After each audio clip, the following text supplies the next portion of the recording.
Ayan. So muli, kami po ang KBI, KBI Church Isabela Family. And sa lahat ng ating mga kasama sa pananampalataya, meron po tayong Facebook page. I-search nyo lang sa Facebook KBIC Kawayan. And also meron din po tayong YouTube channel.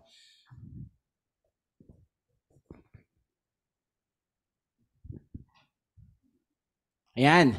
YouTube channel, youtube.com/KBI Church. And also yung ating website, www.kbi-church.online. And also sa lahat ng ating kasamahan na gustong join every Sunday 10 a.m. sa Zoom. Meron tayong Zoom 869-5904-8948. Ang password ay KBI. Ayan. So, sa ating mga kasamahan na gustong mag-request ng bagong Bible, pwede po kaming magbigay sa inyo ng bagong Bible. Mag-send lang po kayo ng email, kbiisabelafamily@gmail.com, or i-approach po ninyo ninuman sa members ng ating church, and pwede namin kayong bigyan.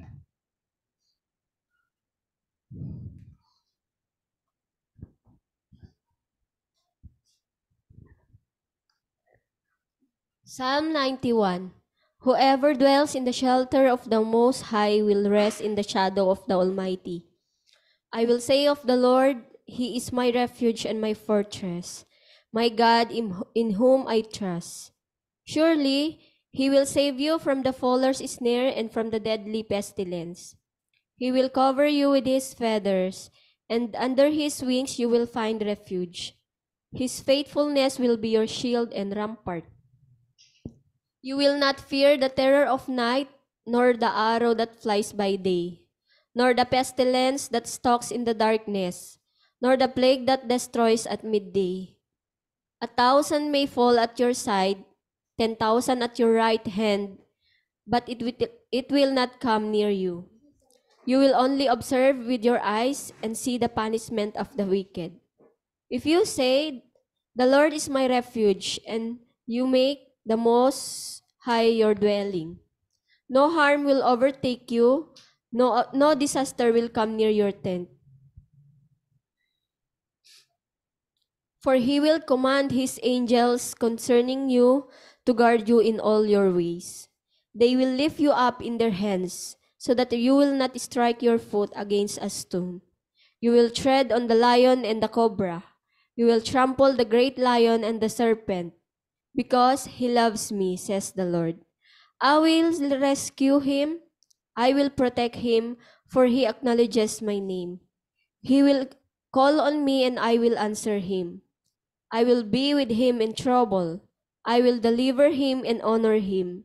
With long life, I will satisfy him and show him my salvation. Amen.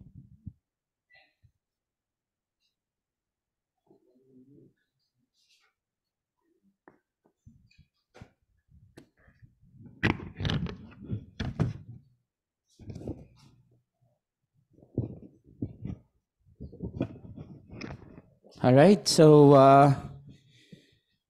ayan, purihin ng Panginoon. Dumako naman tayo sa communion o yung banal na tahanan. Banal na hapunan, sorry. Ayan.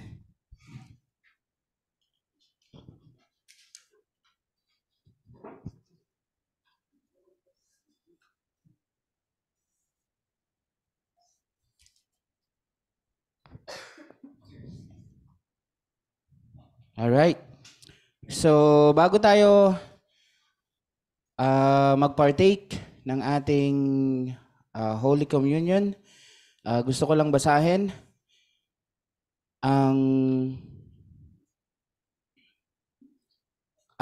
verse na basehan natin sa tuwing nagte-take tayo ng banal na hapunan.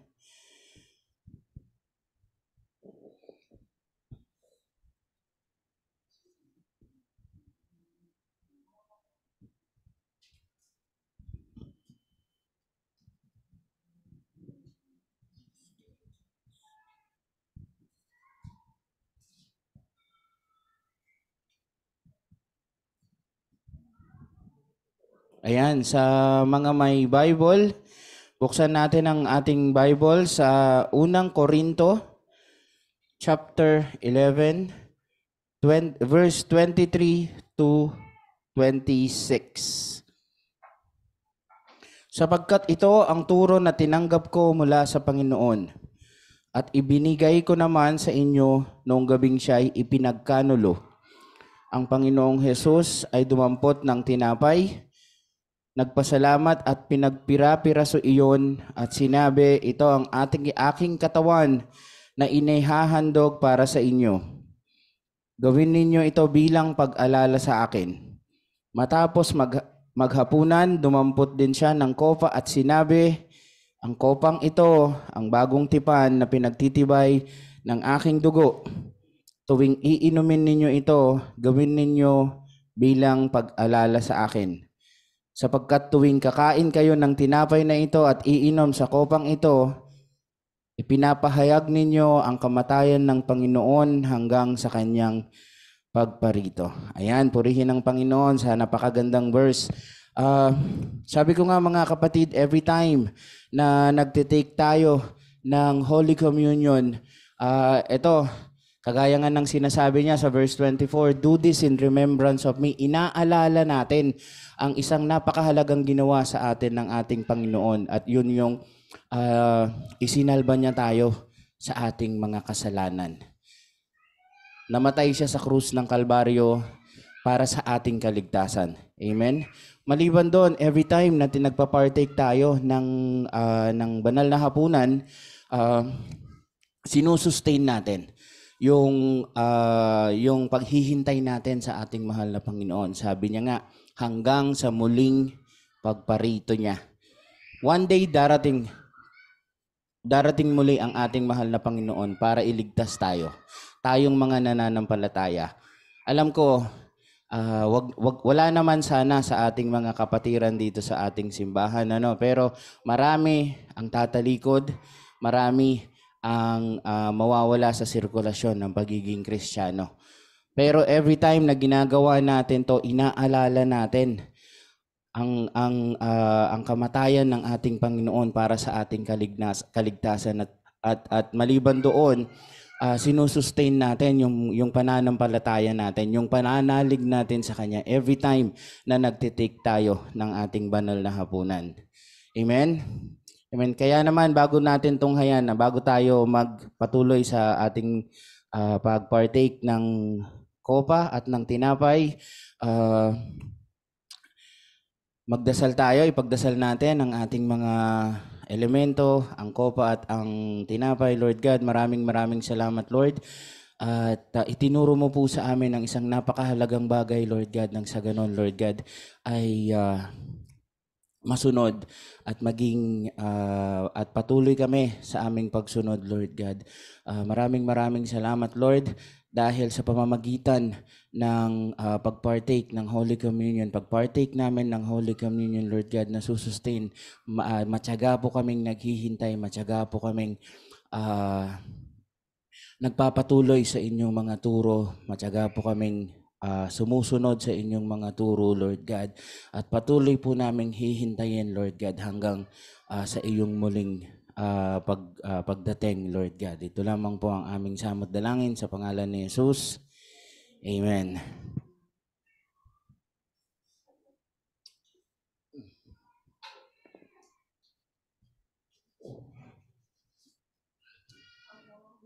Ayan. So, ituloy-tuloy na natin.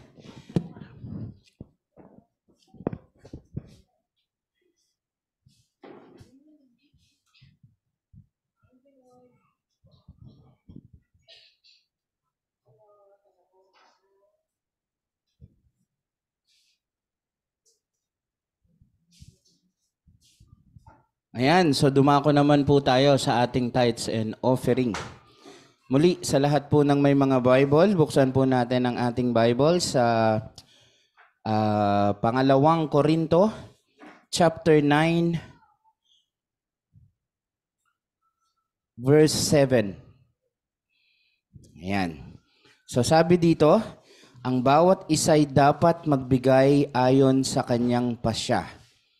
maluwag sa loob at hindi napipilitan lamang, sapagkat iniibig ng Diyos ang nagbibigay ng may kagalakan.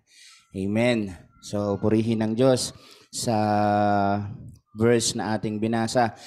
Ayan. So, alam naman natin, linggo-linggo tayong nagbibigay. Linggo-linggo tayong nagbibigay ng tithes and offering sa ating simbahan para ang ating simbahan ay may magamit para sa mga pangangailangan nito. Maliban doon, kapag meron tayong mga miyembro na nangangailangan din, maaari din nating gamitin yung ating nalilikom na offerings mula sa ating mga members para tumulong. 'Di ba? So, kagaya nga ng binasa natin kanina, ang sabi ng Diyos, mahal niya eh. Ang sabi nga ng ating Panginoon sa Bible, God loves a cheerful giver. Mahal niya ang mga taong marunong magbigay at mapagbigay. Pero kapag nagbibigay tayo, siyempre dapat yung maluwag sa ating loob. Ayon sa ating pasya, ika nga doon sa binasa nating verse. Di po ba?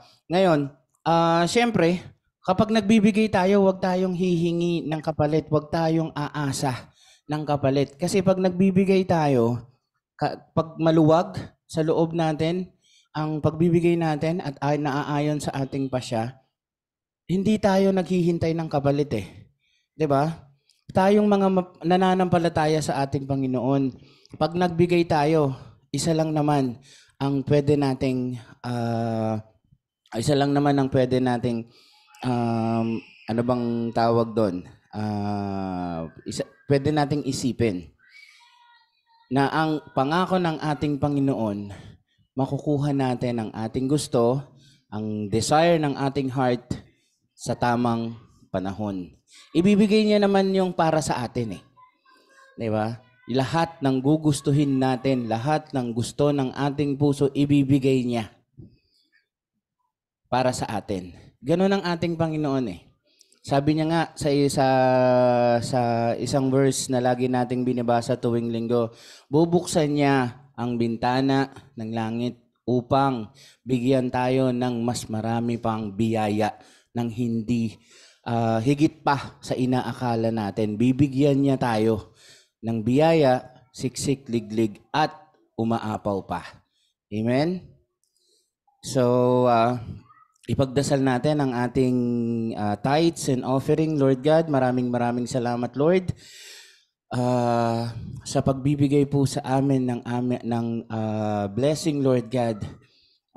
Maraming salamat, Lord, sa pagbibigay po sa amin ng kaparaanan upang kami po ay makapagbalik po ng mga bagay na inyong ibinibigay po sa amin, Lord God. Naniniwala po kami, Lord God, sa inyong pangako, Lord God, na ang lahat ng para sa amin ay ibibigay po ninyo sa tamang panahon, Lord God.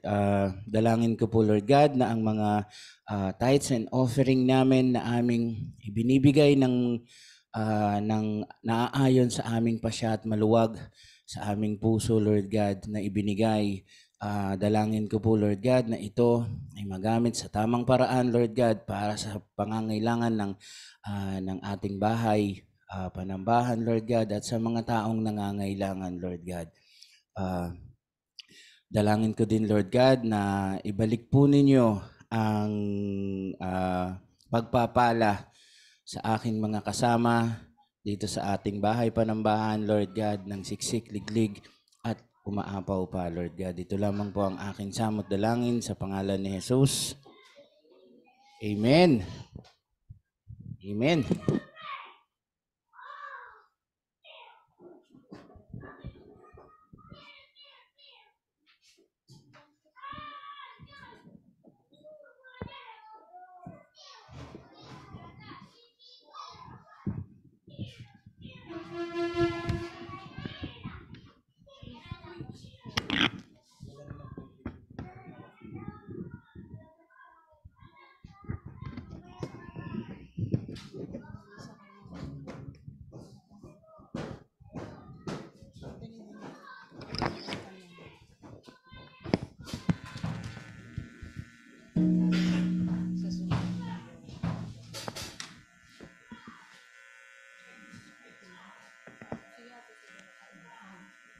Amen. Thank you, Lord.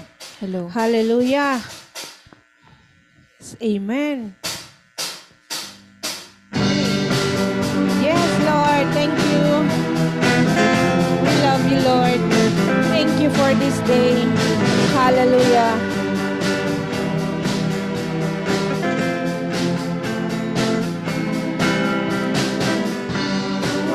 Ang nadarama sa tuwing kasama ka, saya'y umaapa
Thank you, Lord. Patuloy po nating sambahin ang Panginoon sa ating pag-awit. Thank you, Lord. Sinasamba ka namin, Panginoon.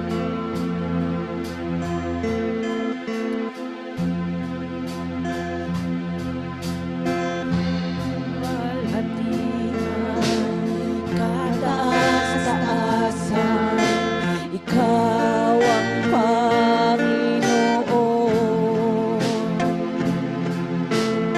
Kamangha-mangha, kay ganda-ganda, Ikaw ang Panginoon.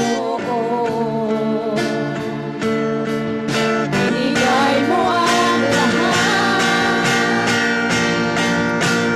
Diyos, inibig mo ng isang tulad ko. Tinawag mo ang anak, itinabi sa piling mo, at sa iyong mga mata, ako'y malinis na. Katwiran ni Jesus, iyong nakikita.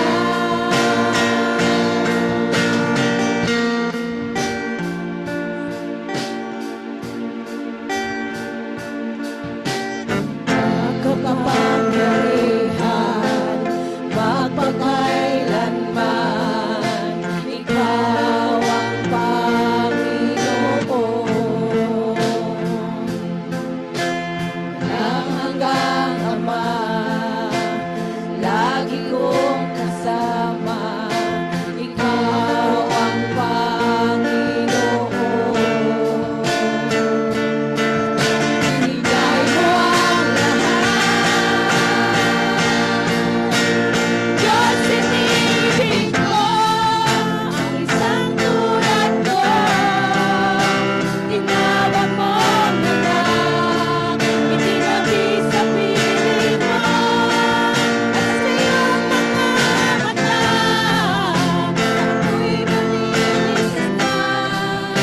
Katwiran ni Jesus, iyong nakikita. Diyos, inibig mo ang isang tulad ko. Tinawag mo ang anak, itinabi sa piling mo, at sa iyong mga mata, ako'y malinis na. Katwiran ni Jesus, iyong nakikita.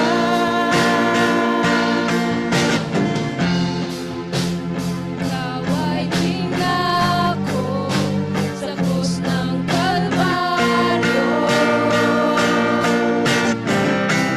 Pag-ibig mo mataas ang mag-ari. Binigay mo ang lahat, binigay mo ang lahat. Diyos, inibig mo ang isang tulad ko. Tinawag mo ang anak, itinabi sa piling mo, at sa iyong mga mata, ako'y malinis na. Katwiran ni Jesus, iyong nakikita. Diyos, inibig mo ang isang tulad ko. Tinawag mo ang anak, itinabi sa piling mo, at sa iyong mga mata, ako'y malinis na. Katwiran ni Jesus, iyong nakikita.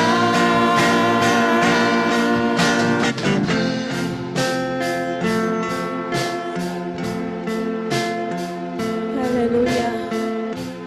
Thank you, Lord. Salamat sa araw na ito, Panginoon. We love you, Lord. We love you. Hallelujah. Sinasamba ka namin, pinupuri ka namin, Panginoon. Hallelujah. Purihin ka sa awit, Panginoon.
sa'yo ang kapurihan, kaluwalhatian, ngayon at magpakailanman. Jesus, sa'yo ang karangalan, kapangyarihan, ngayon at magpakailanman. Pupurihin ka sa awit, itataas ang aking tinig, itatanghal sa buhay ko'y tanging ikaw, O Diyos. Higit pa sa kalangitan, ang iyong kalwalhatian, kadakilaan mo'y di mapapantayan. Pupurihin ka sa awit, itataas ang ating tinig, itatanghal sa buhay ko'y tanging ikaw, O Diyos. Higit pa sa kalangitan, ang iyong kalwalhatian, kadakilaan mo'y di mapapantayan. Jesus, sa'yo ang karangalan, kaluwalhatian, ngayon at magpakailanman. Jesus, sa'yo ang karangalan, kapangyarihan, ngayon at magpakailanman. Jesus, sa'yo ang kapurihan, kaluwalhatian, ngayon at magpakailanman. Jesus, sa'yo ang karangalan, kapangyarihan, ngayon at magpakailanman. Oh, Jesus. Hallelujah, Lord. Ikaw lang ang pupurihin, Panginoon. We love you. We glorify you, Lord. Ikaw lang po, Panginoon. Thank you for this day. Hallelujah. Thank you, Lord. Amen. Amen. Jesus.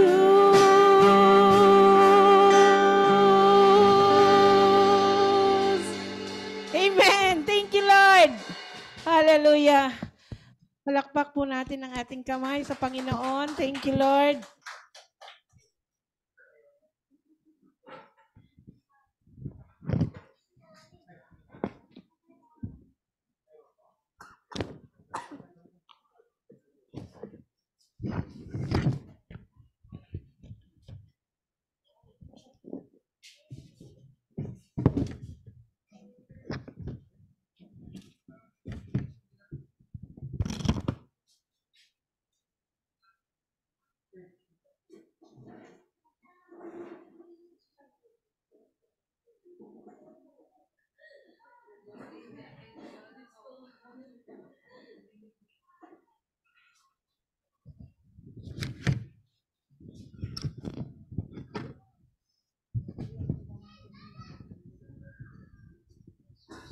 Hello.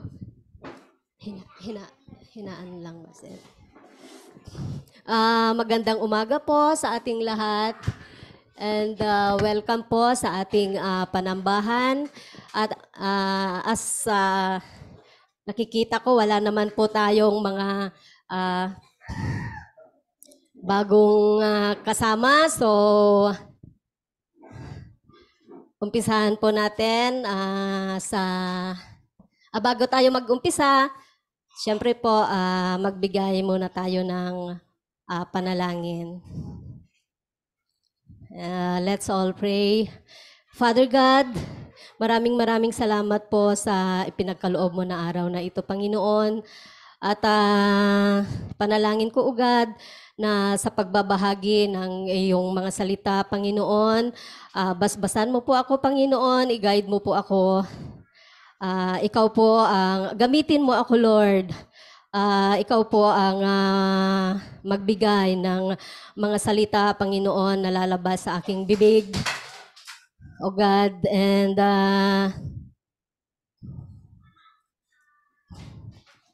I also pray, Panginoon, na sa lahat po ng mga nandito, Panginoon, haplusin mo ang puso ng bawat isa ng aming kaisipan, Panginoon, na upang maunawaan, matanggap po kung ano yung gusto mong ipahatid ngayon, O Lord, sa amin. Lord, ikaw po ang maghari sa oras na ito, hindi lamang po sa oras na ito, kundi sa bawat minuto po ng aming buhay. At maraming salamat, Panginoon, sa pagkakataon, Panginoon, na ipinagkaloob mo sa amin. At ang lahat ng ito, God, ay dinadalangin ko sa pangalan ng aming Panginoong Jesus at nag-iisang tagapagligtas.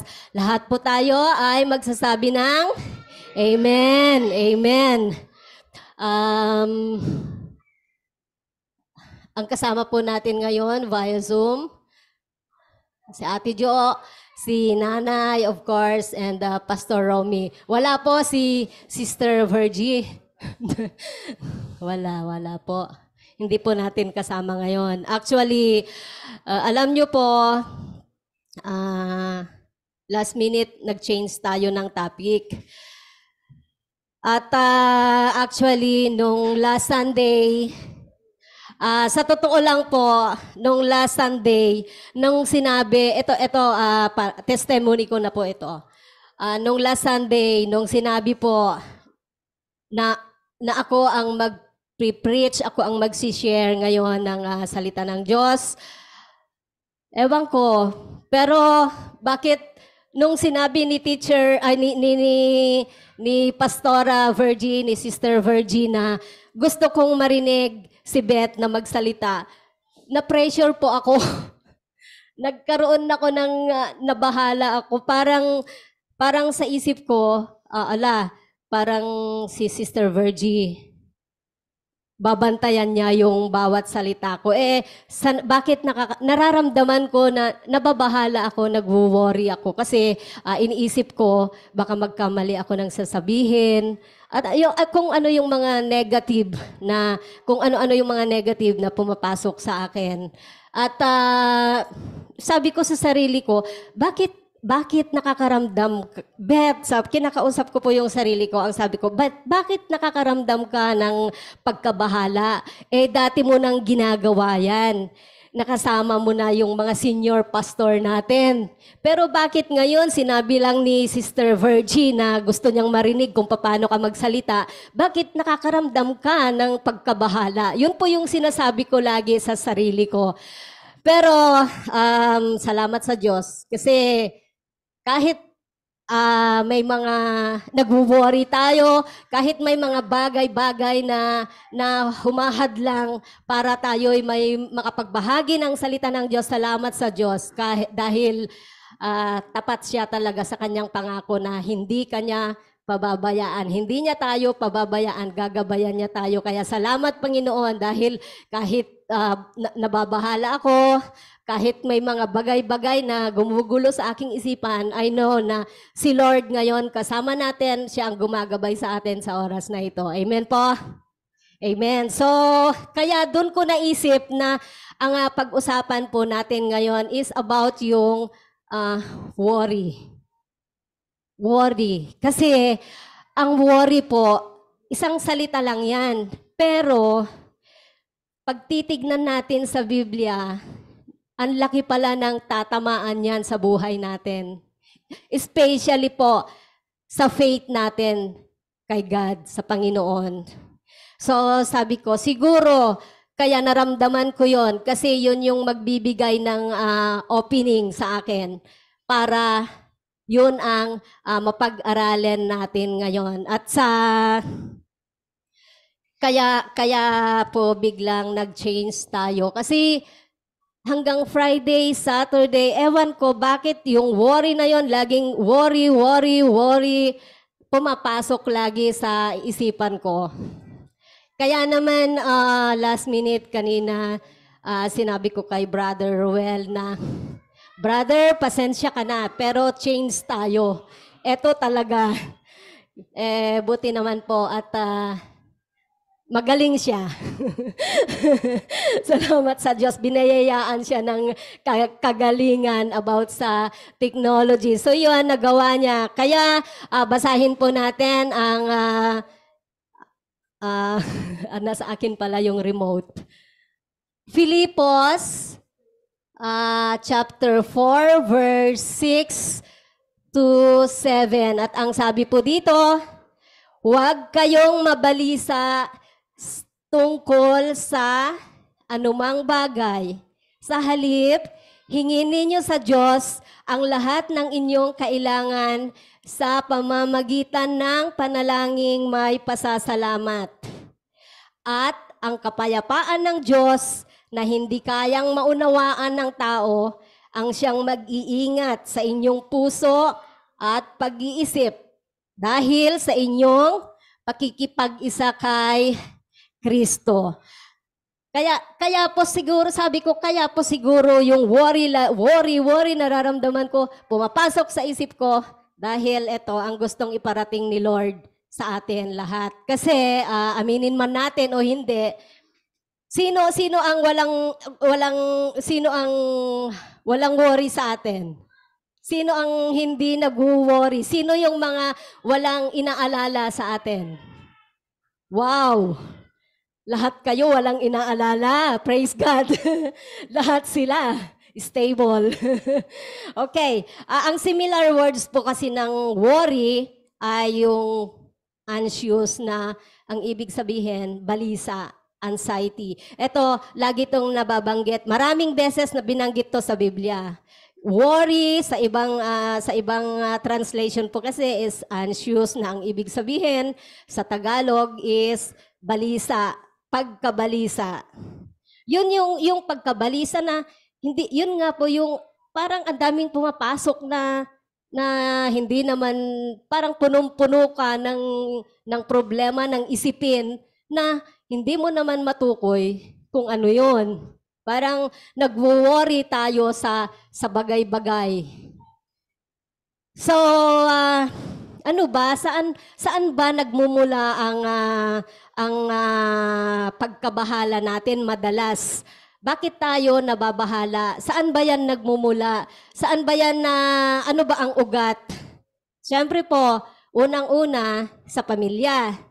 Sa pamilya po, halimbawa na lang, pagka sa pamilya mo, merong hindi pagkakaunawaan, merong hindi pagkaiintindihan, kahit minsan hindi tayo involved, hindi tayo mismo yung involved, minsan, siyempre, pamilya mo yan, nababahala ka. Iniisip mo yung sitwasyon yung sitwasyon nila. Yung sitwasyon natin, kasama ka na kasi pamilya nga natin sila.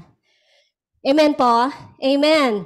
Oo, kasi kung hindi ka mag-aalala din para sa nakikita mo sa pamilya mo, ano yun? Hindi mo ba mahal ang pamilya mo? Kaya wala kang pakialam? Kaya hindi ka nababahala? Pero, ang pagkabahala, sa akin na lang po ha, ang pagkabahala para sa akin, okay lang yan. Pero, ang importante ay kung paano natin i-handle yung pagkabalisa natin, kung paano natin i-overcome yung worry na yon at kung ano ang dapat nating gawin. Ano pa?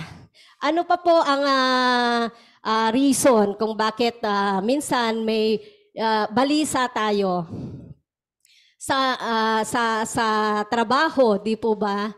Pag sobrang ang daming binibigay sa iyo na trabaho, ang daming nababalisa ka na, stress ka. Sa school, ganun din sa mga estudyante natin, pag nahihirapan sila sa kanilang mga subjects, hindi man nila maintindihan totally na malamdaman yon, balisa sila, nag-worry sila, iniisip nila, hindi ko kaya to, hindi babagsak ako. Di po ba? Kaya minsan hindi natin maiiwasan yon. Yung under tayo sa maraming pressure. kaya tayo minsan nakakaramdam ng pagkabahala. Ano pa po? Yung change, yung biglang pagbabago ng buhay mo. Halimbawa, dati, maaluan ka, marami kang pera, hindi mo pinoproblema yung gastusin araw-araw. Pero biglang nawalan ka ng trabaho, nagsara yung iyong business, hindi mo maiiwasang mag-worry, hindi mo maiwasang mabalisa kasi iisipin po natin saan tayo kukuha ng pangtustos natin sa ating mga pamilya. So yun yung mga bagay na yun, nagkukos ng pagkabalisa sa atin. Yung sa dami, ang dami na overwhelm ka na sa dami ng yung alalahanin. So, minsan din, ano pa sa atin, ano pa yung mga nararanasan natin na nagkukos ng pagkabalisa? Minsan, sa mag-asawa. Oo, madalas yan sa mag-asawa. Ang daming worries na, yun nga, na-overwhelm ka. Kasi sa isang pamilya, siyempre, unang-una yan, finances. Di po ba? Kasi kailangan mo ng araw-araw na supply para sa ating mga anak, sa ating asawa, sa ating mga asawa at anak. Kung wala ka nun, lalo na nga, sabi ko nga, pag nawalan ka ng trabaho, talaga naman, guguho ang iyong mundo. Yun ang bigay ng worry. Discrimination. Di po ba? Yan, eto, malaking malaking factor to para sa minsan nakakaramdam tayo ng pagkabalisa. Yung discrimination. Halimbawa, tulad natin, mga Christian. Kasi minsan ang iba, pagka born again Christian, ang tingin ng iba, hindi tayo pwedeng magkamali, hindi tayo pwedeng magkasala. Totoo yan. Totoo po yan. Pag kasi nakita, ay, Christian yan, pero bakit ganyan? Ayun yung mga gano'n na discrimination, pagka po halimbawa sa trabaho, na-abuse ka, yung feeling mo, dahil ba ganito ako, kaya inaabuso ako, inuutos-utosan lang ako. Ayun yung mga gano'n, yung pag-iisip na nagbibigay ng pagkabalisa. Kaya naman dito sa Biblia, ang sinasabi ay yung pagkabalisa, ang ibig po niyang sabihin, sa Biblia po, sa Scripture, ito ay nag-i-indicate ng ground in a lack of trust in God and His purposes. Pag nararamdaman po natin yon, bakit tayo nag-worry? Nandyan si Lord. Nandyan si Lord. Na ang sabi nga niya, di po ba? Lahat ng bagay, huwag kayong mabalisa tungkol sa anumang bagay. Di po ba? Sa halip, hingin ninyo sa Diyos ang natakpan po, sandali. Ito, may copy. Buti na lang may copy po ako. Huwag kayong mabalisa tungkol sa anumang bagay. Di po ba? At yung mga nabanggit ko po na yun yung mga bagay-bagay na nagkukos sa atin ng pagkabalisa. Amen po. Pero maliwanag po ang sabi dito. Sa halip, yung mga worries natin na yan, instead na problema po natin. Kasi sa totoo lang, ang problema, lagi pong nandyan yan. Pero, wag po tayong mag-focus sa problema. Mag-focus po tayo sa solusyon. Kasi kung isip ka lang ng isip, problema ko ganito, pero wala ka namang ginagawa, wala kang solusyon na ginagawa, wala. Ano ang cause ng worry? Stagnation. Di po ba? Wala. Hindi ka alis. Hindi mo mariresolbahan yung pagkabahala, yung cause ng iyong pagkabahala kung hindi natin susolusyonan. Pero ang sabi po dito, hingin ninyo sa Diyos ang lahat ng inyong kailangan sa pamamagitan ng panalangin. So lahat po ng worries natin, lahat ng nabanggit natin dito, ipanalangin natin lahat yon nang may kasamang pasasalamat.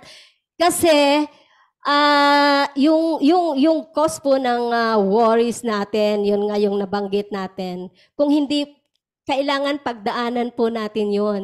Dahil wag nating kalilimutan na may mga bagay po na pinahihintulutan ng Diyos na mangyari sa atin. Kasi ang gusto ni Lord, mag-grow tayo,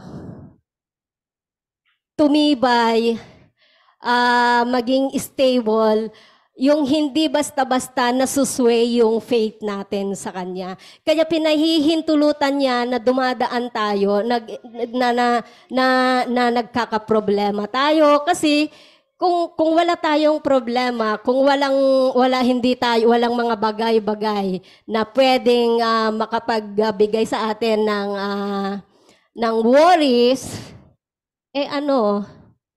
mag-grow po ba tayo? Hindi. Opo. Kaya nga may mga bagay na pinahihintulutan ng Diyos na mangyari.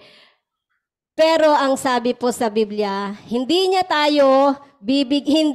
pahihintulutan na magkaroon tayo ng problema na hindi natin kakayanin. Actually, ang problema, yung mga nabanggit natin kanina, yung mga paghihirap, yung mga worries, yung mga kung ano-ano na yan, hindi nanggagaling yan kay Lord. Ang nagbibigay niyan, sino po? Si Satan.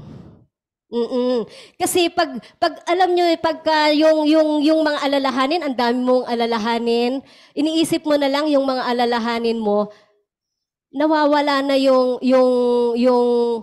isip mo, nakafocus na lang sa mga alalahanin mo, at yun, natatakpan na yung kung paano ipinapakita sa'yo ng Diyos kung gaano siya kabuti, gaano niya kamahal, gaano siya katapat sa atin. Yung mga problema na yan, kung dyan ka nakafocus, hindi mo na mapapansin yun, yung mga pagpapala ni Lord na pinagkakaloob niya sa'yo. Kaya naman yung worry na yan, isa po yan sa malaking bagay na ginagamit ni Satan. Para ano po? Para tumalikod tayo sa Diyos. Si Satan, sa kanya nang gagaling yan. So kailangan manatili tayo sa Panginoon. Kailangan labanan natin yung mga ibinibigay ni Satan na mga pagsubok sa atin. At huwag nating kalilimutan na sa bawat panalangin natin, kung ano man yung mga hingin natin kay Lord, may kasamang pasasalamat. Pero ito po, hindi lahat ng hinihingi natin binibigay ni Lord. Di po ba? Kasi, ang sabi ni Lord, ibibigay niya lahat kung ano yung hihilingin mo. Basta, ayon lamang sa kanyang kalooban. Hindi niya ibibigay kung ano yung hinihiling mo, kung alam ng Diyos na iyon ay makakasira sa iyo pagdating ng araw. Kaya po sa atin, kung may mga bagay tayo na hinihingi, kung mga bagay tayo na ipinagdarasal, na gusto nating mangyari sa buhay, ang sagot po ni Lord dyan, minsan, yes. Minsan, not now. Minsan, no. Yun po yung sagot ni Lord dyan. Kaya naman po, huwag tayong makalimot na laging anuman ang sitwasyon natin, lagi nating ipinagdarasal, lagi tayong hihingi ng gabay sa Panginoon. At pag nangyari yon, ano po ang sabi?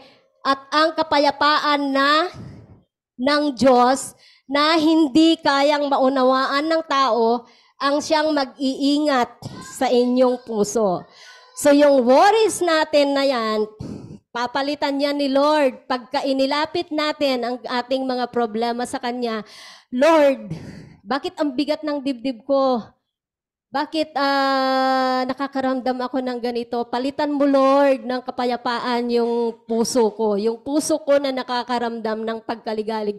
Alam niyo po, ilang beses na yan na nangyayari sa akin. Totoo po yan. Kita niyo naman po yung sitwasyon namin ni Hayasi, di po ba? At hindi niyo siguro, hindi ko kayang ipaliwanag kung gaano, yung sobrang, kanina na nga lang, di po ba, nagwawala siya. Then, pero, yun nga po, lagi nating ipanalangin hanggang sa kumalma din siya. Di po ba?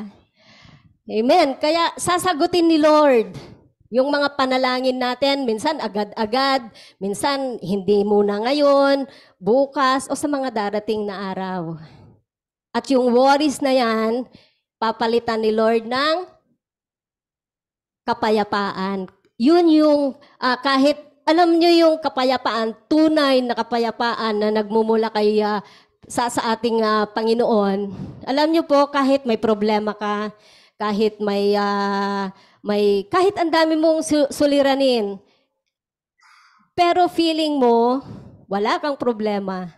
Yun yung kapayapaan na pinagkakaloob sa atin ni Lord. Yung kahit may problema ka, pero panatag ka. Nakakatulog ka ng maayos, nakakatulog ka ng mahimbing. Yun yung hatid ng Panginoon, yung tunay na kapayapaan. Amen? Amen po? Amen. Oo. Nararanasan niyo po yon, di po ba? Kahit minsan iniisip, wala akong pera bukas. Hala, ganito. Pero, Lord, wala akong pera. Pero kahit ganon, Panginoon, alam ko, Ikaw ang bahala sa darating na araw para sa akin. Hinihingi ko po yun sa'yo. Makakatulog ka ng mahimbing, tulungan mo po ako. Humingi tayo lagi ng tulong, ng gabay sa Panginoon. At kahit may mga problema tayo, makakatulog kayo ng mahimbing. Sabi ko nga po, eto lagi kong sinasabi minsan. Noon, kami nga ni Glenn, 2 kaming nagtatrabaho. Pero hindi pa po ako born again noon. Kumbaga, nananampalataya na ako, pero wala akong ni isang verse sa Bible na alam. Lagi yon si Glenn, nasa abroad ako nagtatrabaho. So, dapat sana maalwan, di po ba? Pero noon, kahit may pera ako, feeling ko wala akong pera. Di po ba? Parang laging may kulang. Walang hindi kontento. Feeling ko, pagka konti na lang laman ng pera ko, namumroblema na ako. Iniisip ko na, saan ako kukuha ng kakainin namin bukas? Malayo pa ang sahod, ganito, ganyan. Mga worries na hindi naman, Tapos, ngayon po, nandito kami sa probinsya ni Glenn. Si Glenn lang ang may trabaho, ano na lang ba naman magkano lang naman ang sahod dito sa probinsya natin, di ba? Hindi naman ganun kalakihan kumpara sa Manila. Pero ngayon po, feeling ko ang yaman-yaman ko. Yan lagi kong sinasabi. Bakit po? Kasi kontento ako. Payapa. Kahit alam ko na 100 na lang laman bulsa ko, payapa pa rin ako. Hindi ko pa rin pinoproblema na, 100 na lang, paano na bukas? Di po ba? Kasi nakilala ko si Lord. Nakilala ko yung tunay, kung paano magmahal ang Panginoon sa atin, kung paano magbigay ng biyaya ang Panginoon natin. Basta tayo'y tapat lamang na manampalataya sa Kanya.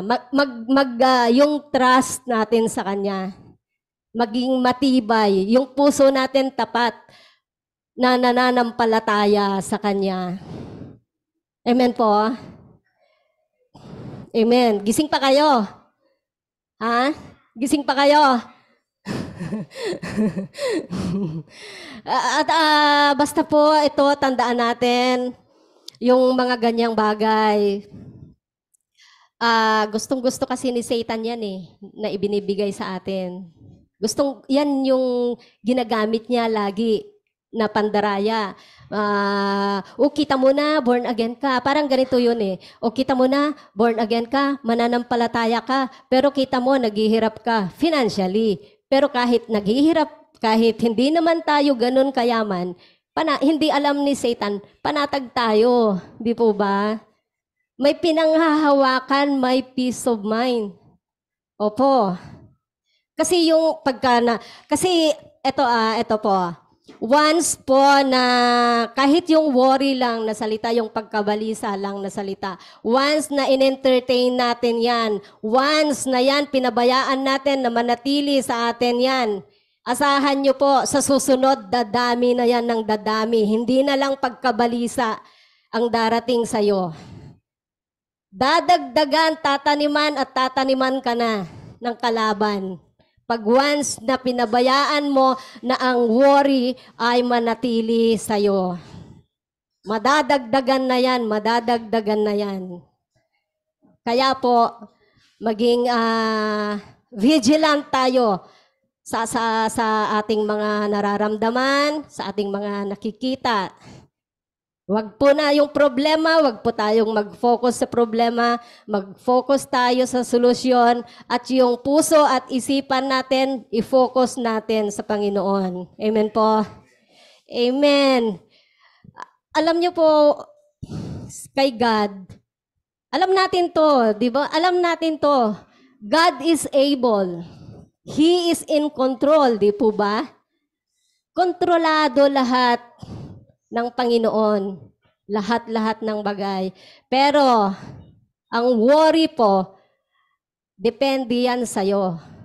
Kung feel mo, mag-worry-worryhan ka, kung feel mo gusto mong problemahin lahat ng problema ng kapitbahay mo, choice mo yon. Worry-worryhan. Oo, yung hindi mo naman pinoproblema mo, choice mo yon. Ang worry, choice natin yan. Kung choice natin na mag-worry at hindi mo na gawin, parang ako po, nung sinabi ni Sister Virginia, gusto niya akong marinig, parang gusto kong umatras. Kasi nabalisa ako. Parang, lahat yata pakikinggan kung anong sasabihin ko. Parang tutok yung mata niya. Yung tenga niya tutok sa sasabihin ko. Kaya sabi ko, nabalisa ako. No, totoo po. At yung pagkabalisa na yon, kung pababayaan natin, pwedeng hindi na ako magsasalita sa harapan nyo ngayon. Di po ba? Kasi pwede ko nang sabihin, ninenervyos ako Di po ba? Hindi ako makapagsalita, ninenervyos ako, mahiyain ako So, yung worry na yun, mapipigilan niya yung purpose na ipinagkaloob sa'yo ng Panginoon. Kaya tandaan po natin yan, yung worry na yan, yan ang pumipigil sa mga purpose, sa mga gawain na gustong ipagawa sa atin ng Panginoon. Isa yan, nahadlang. At actually, marami po yan, kung yung worry na yan, maraming maraming form. Kaya po, maging aware tayo. Kung yung worry natin, i-cancel mo yan dahil nagwo-worry ka. Kaya yung worry, choice mo yon. Bakit po? Di po ba? Ang Panginoon, kontrolado niya lahat ng bagay. Pero wag po nating kalilimutan, binigyan tayo ng free will. Di po ba? At at yung free will na yon, hindi pwedeng panghimasukan ni Lord yon. Kasi si Lord faithful. At yung free will na yon, ipinagkaloob niya na yon sa'yo. Pinagkaloob sa atin. At kung babaguhin niya, kung ano yung gusto mo, dahil yon ang gusto mo, tandaan natin na si Lord just, matuwid.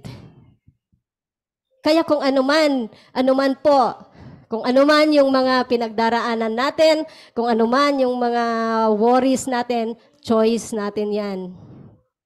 Depende na lang kung paano natin yan resolbahin. Didepende ka ba sa kakayahan mo o didepende tayo sa kakayahan ng Diyos? Choice yun. It's a matter of choices. Amen po. Kaya mag-ingat po tayo. Kasi sa isang maliit na bagay lang, pag nagawain ni Satanas, pag in-entertain natin yan, palalakihin niya yan. Yung isang bagay lang na itinanim niya sa'yo, pag in-entertain mo, pararamihin niya yan. Kaya po, maging aware tayo lagi sa ating mga ginagawa, sa ating mga sinasabi. At ito po, actually, gagawin po nating series to. So, pansamantala, dito po muna natin tatapusin ang ating pagbabahagi ng salita ng Diyos at tandaan po natin na ang pagkabalisa ay tanda ng kahinaan ng pananampalataya sa Panginoon. Amen po? Kaya labanan natin yan. Labanan natin. So, wag nating pahintulutan na yung worry ay ang magiging sanhi ng paghina ng pananampalataya, ng relasyon natin sa Panginoon. Amen po. So, dito po muna tayo magtatapos. At ang sabi ko nga po, ito ay series. Tandaan po natin na tandaan po natin, stop worrying. Huwag tayong mag-worry dahil God is bigger. God is greater than any problem na pwede nating kaharapin. Kaya magtiwala tayo sa Diyos dahil ang sabi nga po ng Biblia, He is in control at siya ay laging tapat. Amen po? Amen. So, manalangin po tayo. Lord, maraming salamat, Panginoon, sa mga salita na naibahagi natin ngayon. Naibahagi mo po sa mga natanggap namin na revelasyon tungkol kung paano kami ma-distract, kung paano ang pananampalataya namin ay maapektuhan, Panginoon, sa pamamagitan ng pagkabalisa. Salamat, Lord, dahil binigyan mo kami ng kaliwanagan tungkol sa bagay na ito na hindi man alam namin, Panginoon, ang pagkabalisa, alam namin ang problema, pero hindi po namin alam na ganito kalaki ang impact nito sa aming buhay, na ito pala ay isang dahilan para kami mapalayo sa iyo, Panginoon. Maraming salamat sa salita mo, O God, at panalangin ko, Panginoon, sa bawat isa sa amin na nandito ngayon, sa mga taong, Panginoon, kasama na ako doon, sa mga tao na nakakaramdam ng pagkabalisa dahil sa mga nangyayari sa amin, Panginoon. Hindi lingid ito sa iyong kaalaman, Panginoon, kung ano yung pinagdaanan namin. At salamat, Lord. Panalangin ko, Panginoon, na ang galit, Panginoon, ang sama ng loob, ay palitan mo, Lord, ng pag-ibig, ng kapayapaan na nagmumula sa iyo, Panginoon.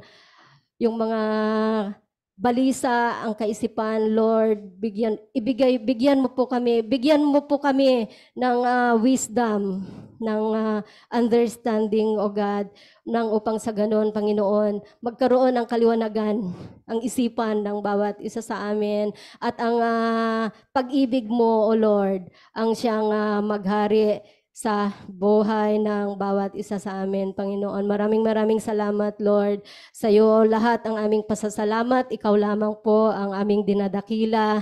Ikaw lamang ang aming sinasamba, Panginoon. At ang lahat ng ito, pinapanalangin ko po sa pangalan ng aming Panginoong Jesus at tagapagligtas. Lahat po tayo magsabi ng Amen. Tapos na po ang ating panambahan. Tanggapin po natin ang benediction mula kay Pastor Romy. Hallelujah, Lord. Salamat po, Panginoon, sa iyong salita na aming natanggap ngayong gabing to. At sa aming paghihiwa-hiwalay, salamat po sa iyong pag-iingat sa aming lahat upang hindi kami magkasala at makakaharap sa anumang walang kapintasan at may malaking kagalakan sa aming para sa aming iyong kalulhatian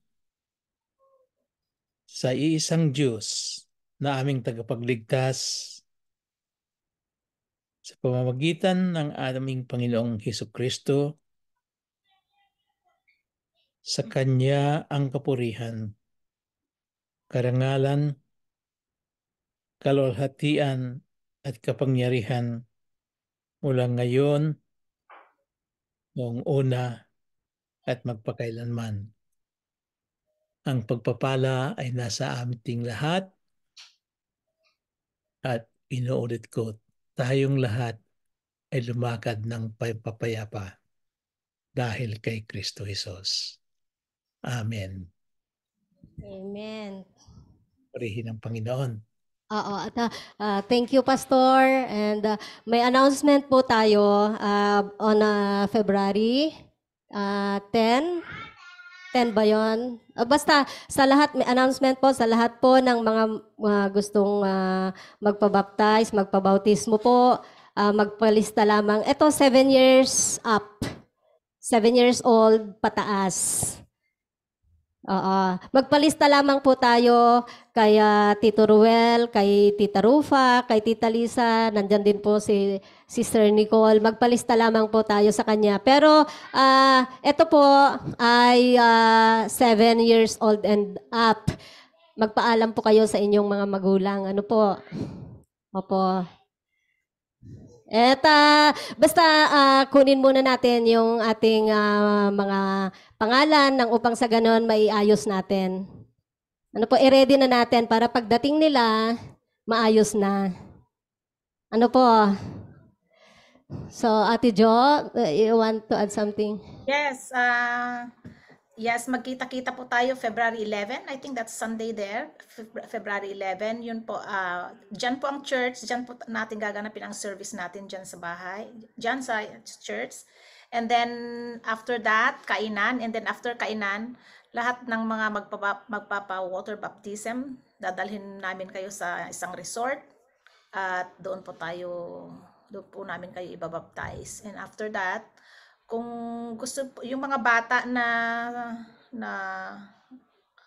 pwedeng dalhin yung kanilang mga magulang sa panambahan, dalhin po ninyo, and then pwede rin po silang sumama sa resort. Okay? Kasi pagkatapos ng water baptism, kung gusto nyo mag-stay sa resort, you can stay, pero iiwanan na namin kayo. Ha? Ganun po ang mangyayari. So, we'll see you very soon at pagpalay ng bawat isa sa inyo.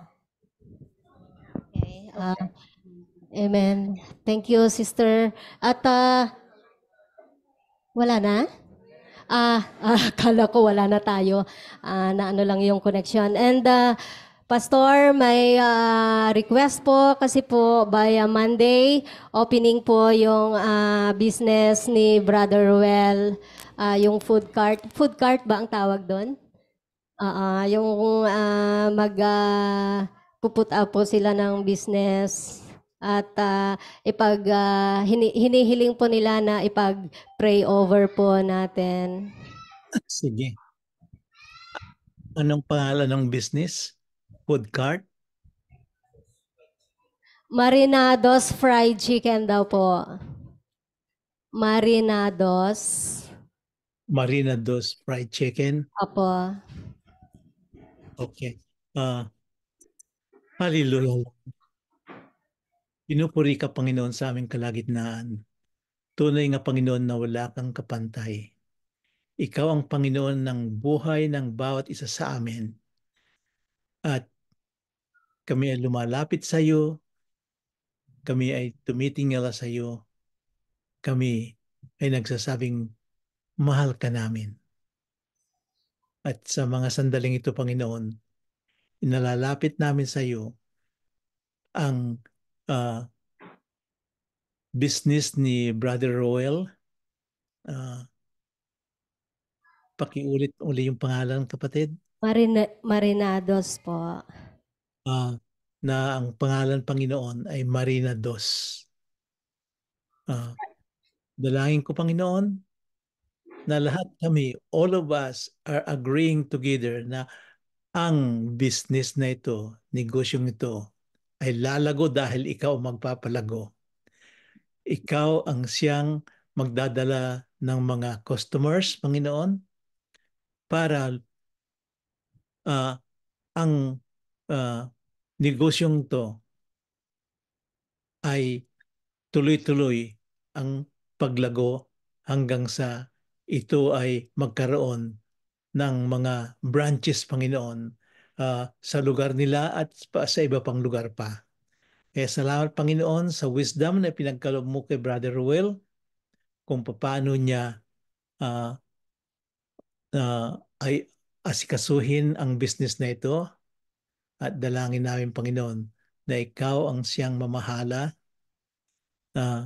na humipo sa puso ng mga taong gusto mong pumunta rito para ito ay negosyong lalong lalago, and there's not even enough room to contain the amount of finances that they will receive as a result of this business that you have put into the heart of Brother Roel. So thank you, Lord God, for giving him peace together with his wife, giving them peace that surpasses all understanding. Because what they are going to do is they will just focus their eyes to no one else but Jesus as they are having this business. Because their partner is no one else but Jesus, our Lord, Savior, and King. Oh, we bless you, Father. We again love you, give you the honor, the praise, and the glory in Jesus' name. And everybody said, Amen. Amen. Amen. So, any request pa po? Sabantalahin na po natin. Meron pa? Wala na. Okay, praise God. So, wala na po. Maraming salamat, Pastor. Okay. Praise the Lord. Oh, hallelujah. Aywan ko kung bakit I got excited nung narinig kong may business si Brother Roel. So, Brother Roel,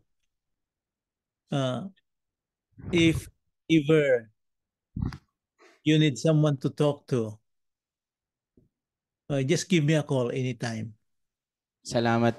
Maraming salamat, Pastor. Actually, lagi kong ang sinasabi sa aking partner in life na the business is not ours. It was only entrusted to us by God para po palaguin at mas makatulong pa sa maraming tao na magiging tao namin or fryman namin.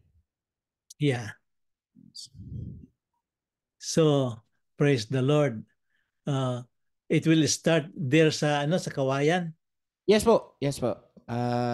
Actually, hindi naman siya kalakihan, Pastor. It's a food stall. It's a food cart selling fried chickens, different kinds of fried chickens po. Mm-hmm. So, we always pray na magkaroon pa ng mas maraming pwesto nang sa ganun marami kaming matulungan, giving chance din sa mga taong naghahanap din ng trabaho. Praise the Lord. sige, just when the Lord is telling you to give me a call, just give me a call. Yes po, Pastor. Will do po, Pastor. Kami ni partner. Okay, praise the Lord. Okay, so hoping to see you next year because ito sanang month na ito na uuwi kami dyan pero I won't be able to make it sa Isabela kundi doon lang ako sa Purak at saka sa iba Sambales at saka sa aking kapatid sa sa Tayabas, Quezon. Yeah. Okay, so tapos na po ang ating panambahan at marami, of course, papasalamat po natin sa lahat ng mga kasama natin ngayon, kay Pastor, kay Sister Josie, kay Nanay, kay Brother Ruben, kay June Rivera po. Maraming salamat sa pag-join. Maraming salamat po sa lahat ng mga nandito ngayon. And God bless po to everyone. Amen.